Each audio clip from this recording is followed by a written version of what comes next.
উত্তেজনা বিরাজ করছে ভারত বাংলাদেশ সম্পর্কে। সীমান্তে রয়েছে টানটান উত্তেজনা। বাংলাদেশের সার্বভৌমত্বের উপর আঘাত হয়েছে আজকে, এটা যেটা হয়েছে। এমন দৃশ্য কি আসলে মেনে নেওয়া যায়? সীমান্ত অতিক্রম করে বাংলাদেশে হাজার হাজার লোক প্রবেশের চেষ্টা করছে, আর এই ন্যাক্কারজনক ঘটনার যে দৃশ্যপট দেখেন। Sir, our neighboring country Bangladesh, where the minorities and the Hindus are being tortured and being killed.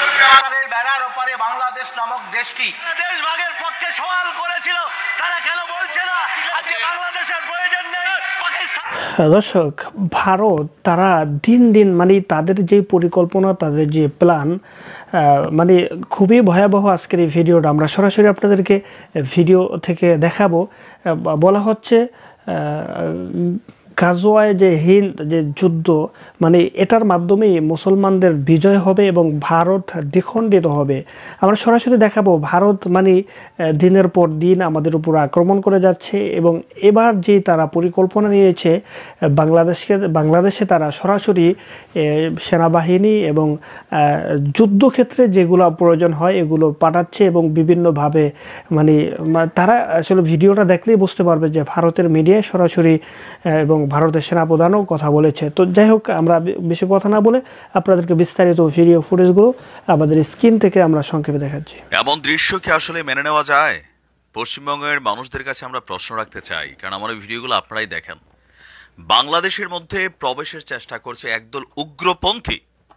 আমি এদেরকে হিন্দু ধর্মের লোক বলবো না, এদেরকে উগ্রপন্থী বলবো, যারা কোনো একটা পারপাস সার্ভের জন্য সীমান্ত অতিক্রম করে বাংলাদেশে হাজার হাজার লোক প্রবেশের চেষ্টা করছে। আর এই ন্যাক্কারজনক ঘটনার যে দৃশ্যপট দেখছেন, এটা হচ্ছে আমাদের সিলেটের সুতাকান্দি সম্ভবত সীমান্ত এরিয়ায়। তবে ভারতের পুলিশ এবং বিএসএফ তারা কিন্তু সেখানে শক্ত ভূমিকা রাখছে। কিন্তু বিষয়টা আপনি কতটুকু অধ্যত্বপূর্ণ একবার কি ভাবতে পারেন? যে মন চাইলো সীমান্ত অতিক্রম করে তোরা বাংলাদেশে ঢুকে যাবি, সালা ছুটিয়ে কিন্তু লাল করে দেব আমরা। সরকারের এগুলা নিয়ে ম্যামে আকার জিনিসগুলো থেকে বের হয়ে আসা এবার অরিজিনালি আমাদের সেখান থেকে শক্ত অবস্থান নিতে হবে। ভারতীয় জাতীয় পতাকা পাশাপাশি ইস্কনের পতাকা এই নিয়ে হাজার হাজার উগ্রপন্থীরা তারা একটা লং মার্চ ঘোষণা করেছে, এটার নাম হচ্ছে বাংলাদেশ চলো। আর এই জন্য তারা বেছে নিয়েছে সিলেটের এই সীমান্তকে। সেখানে ভারতের পুলিশ তাদেরকে যথেষ্ট পরিশ্রম করেছে, আমরা ধন্যবাদ দিই। বিএসএফও অস্থায়ী একটা ব্যারিকেড তৈরি করে সেখানে তাদেরকে থামানোর চেষ্টা করেছে। এমনকি এই মুহূর্তে বাংলাদেশে তারা প্রবেশ করতে পারেনি, কিন্তু যদি প্রবেশ করে তাহলে একবার ভাবেন বিষয়টা কি হবে। গায়ের জোর দেখাইয়া বাংলাদেশে এই যে অনুপ্রবেশের চেষ্টা, এখন যেই সকল বাংলাদেশের অনেক মানুষ যারা এগুলোকে উস্কাইছেন, আপনাদের এবার কাজ হচ্ছে সীমান্তে গিয়া গাট্টি বুসকা লইয়া বইয়া যান। কারণ এখন যদি বিজিবি এটাতে ইনক্লুড হয় তাহলে পরিস্থিতিটা কোন দিকে যাবে ভাবতে পারছেন? এই ঘটনাটার জন্য দেশ মানে দুইটা দেশ দায়ী। বিশেষ করে অনলাইন কিছু ইনফ্লুয়েন্সার আছেন, আপনারা এক কাজ করেন, বিদেশ থেকে বউ বাচ্চা পরিবার নিয়ে আপনারাও সে বর্ডারে চলে যান, কারণ আপনারা তো মানে শরীরে রক্ত অনেক গরম, এগুলা দেখার জন্য আপনারা এগুলা করছেন। বিদেশ বৈশা এরকম অনেক উস্কানি কিন্তু তৈরি হয়েছে, যেটা আজকে সেই সীমানা মানে সুতাকান্দি হোক, যে এলাকাগুলো হোক, এখান দিয়ে যদি প্রবেশ করে ফেলে আপনি অনলাইনে ভিডিও বানাইতে পারবেন, বার্তা দিয়া মানুষকে ওইখানে মরার জন্য পাঠাইতে পারবেন, কিন্তু সলিউশন আপনার হাতে নাই, ওই হ্যাডনটা কিন্তু না। আমার আজকে প্রচণ্ড গোসাই হচ্ছে। আর বিশেষ করে ভারতের এই উগ্রপন্থীদেরকে ভারত সরকারের উচিত সীমান্তেদেরকে লটকানো দরকার এমন অধ্যত্বপূর্ণ অ্যাক্টিভিটিজের জন্য।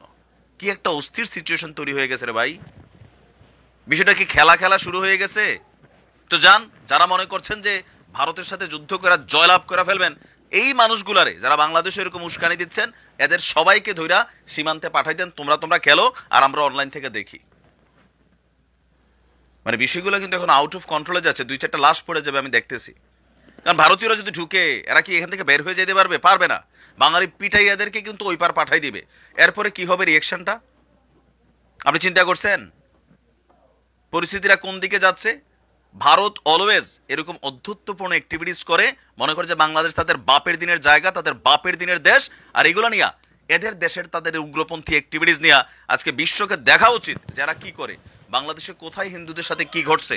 আর এই চিন্ময় কৃষ্ণা সহ যারাই আছে, যারা বাংলাদেশেরটা খাইয়া পইরা বাংলাদেশ নিয়ে ষড়যন্ত্রে লিপ্ত, এদেরকে আজীবনের জন্য কারাগারে পাঠাই দিতে হবে, যাবজ্জীবন দিতে হবে, এদেরকে দৃষ্টান্তমূলক শাস্তি দিতে হবে। বাংলাদেশের সার্বভৌমত্বের উপর আঘাত হয়েছে আজকে, এটা যেটা হয়েছে। আজকে তাদের দেশের বিএসএফ যদি না রুখতো তাদেরকে, তাদের পুলিশ যদি না রুখতো, এতক্ষণে দুই সীমান্তে ধরেন 200 মানুষের লাশ পড়ে যেত। এগুলোর দায়ভার কে নিবে যারা এসব জিনিসকে উস্কাচ্ছেন? একটা নোংরা খেলা শুরু করে দিছেন, কোনো প্ল্যান বি নাই, কিচ্ছু নাই, ঠাস করে একটা আগুন লাগাই দিছেন। আপনি দেখেন এটার জের কই পর্যন্ত যায়।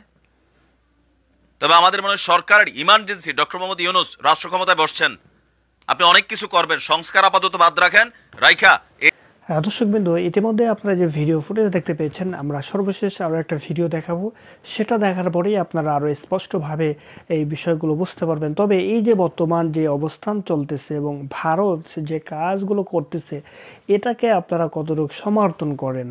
এবং দেখা যাচ্ছে বাংলাদেশের কিছু অংশ, কিছু মানুষ ভারতের পক্ষে সাফাই গাচ্ছে এবং তারা মানে ইসকন নয়, হিন্দু নয়, মুসলমান, মানে তারা কেন ভারতের পক্ষে সাফাই গাচ্ছে? এই প্রশ্নও আপনাদের কাছে আমরা দিলাম। তো যাই হোক, আরও একটা ভিডিও সর্বশেষ দেখাচ্ছি, তাহলে আপনারা এই ঘটনা আরও সহজেই বুঝতে পারবেন। চলুন দর্শক।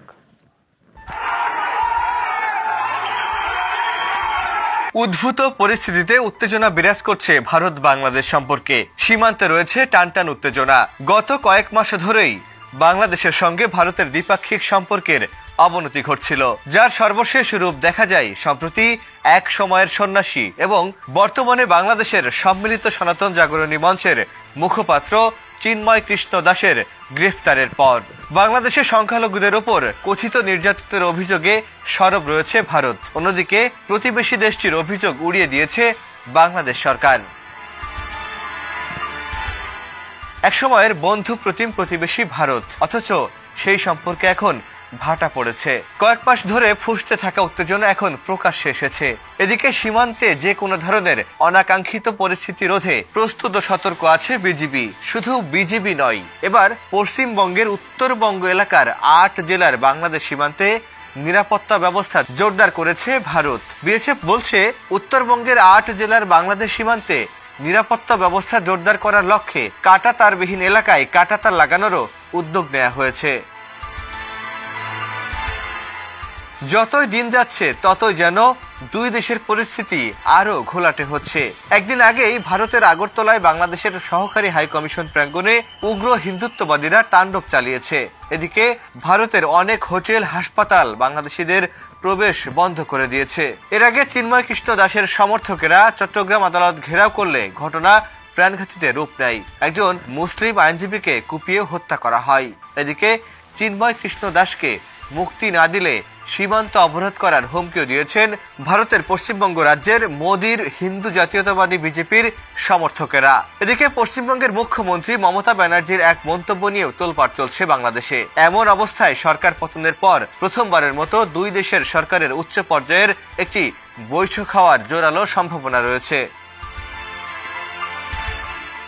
জানা গেছে, আগামী 10 ডিসেম্বর ঢাকায় পররাষ্ট্র সচিব পর্যায়ের বৈঠক হওয়ার কথা রয়েছে। এই বিষয়ে ইতোমধ্যে দিল্লিকে অবগত করা হয়েছে। সরকার ও সরকারের বাইরের কূটনৈতিক বিশ্লেষকেরা মনে করছেন, সংখ্যালঘু ইস্যুসহ খুব স্পর্শকাতর বিভিন্ন বিষয় চলে আসায় এখন অস্বাভাবিক অবস্থায় ভেতর দিয়ে যাচ্ছে দুই দেশের সম্পর্ক।